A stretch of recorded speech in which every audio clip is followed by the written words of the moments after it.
Le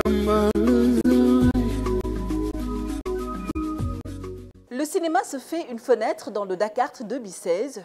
C'est par une projection de film qui s'intitule Baba que le panel sur le thème industrie cinématographique a débuté. Acteurs culturels, critiques d'art s'y ont donné un rendez-vous. Aujourd'hui, j'ai décidé par passion d'aider le réalisateur Mamadou Dia à rendre ce film réel afin que l'on se raconte nous-mêmes, qu'on ait une histoire africaine pour une histoire, enfin, une manière de raconter africaine d'une histoire universelle. Donc Baba, c'est l'histoire d'un enfant qui adore le cinéma. Il se retrouve à devoir gagner de l'argent avec un de ses amis pour aller voir un film pour la dernière séance avant la fermeture du cinéma. Et donc pour ça, il est écrivain public.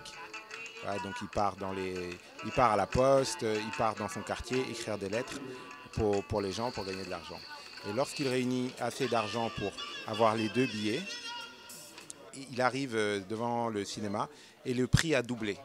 Donc il a maintenant le choix entre vivre sa passion et trahir son ami, ou justement abandonner, ne pas aller regarder le film et partager, rendre l'argent à son ami Simben. Donc c'est un film en fait pour raconter l'histoire finalement du cinéma au Sénégal. Parce qu'il y a 40 ans, il y avait environ 70 salles de cinéma au Sénégal. Il y avait 3 millions de spectateurs par an. Aujourd'hui, il ne reste que 4 salles de cinéma.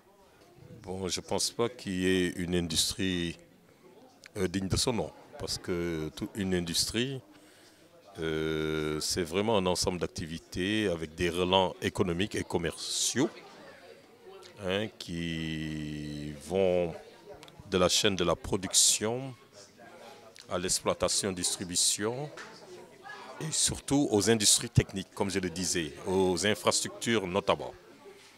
Or, je pense que par rapport à toute cette chaîne, donc avec les chaînons liés les uns avec les autres, le Sénégal n'a pas atteint cette industrialisation de son cinéma. Ça, il faut le dire franchement.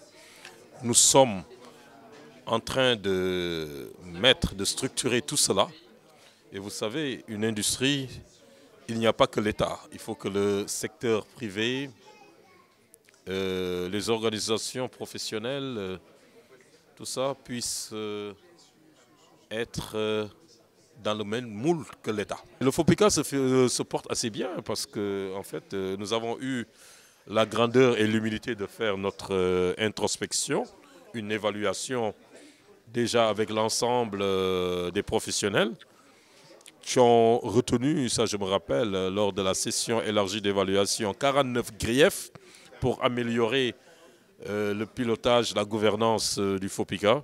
Et nous aussi, à l'interne, nous sommes allés pour faire notre introspection. Il faut dire que depuis la mise en place du FOPICA, du Fonds de promotion à l'industrie du cinéma et aussi de l'audiovisuel, on a vu quand même une effervescence qui se manifeste.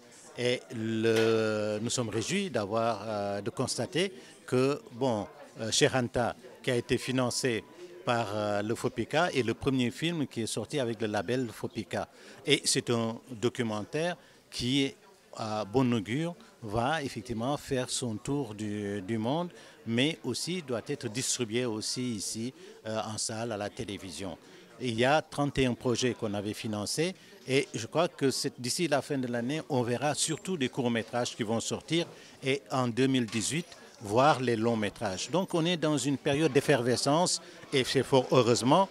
Le deuxième appel va être lancé et ce deuxième appel est étendu aussi bien aux maisons de production, mais aussi aux distributeurs, aux exploitants des salles, à la formation, à la promotion du film. Chers téléspectateurs, ce panel a été riche en échanges. Ces acteurs culturels ont eu l'occasion de parler de cette situation que traverse le cinéma sénégalais. Des critiques, des solutions ont été apportées durant ce panel.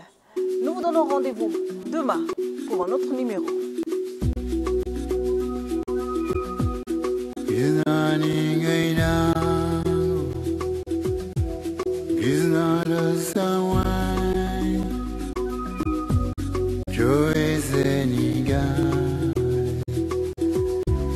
Yeah.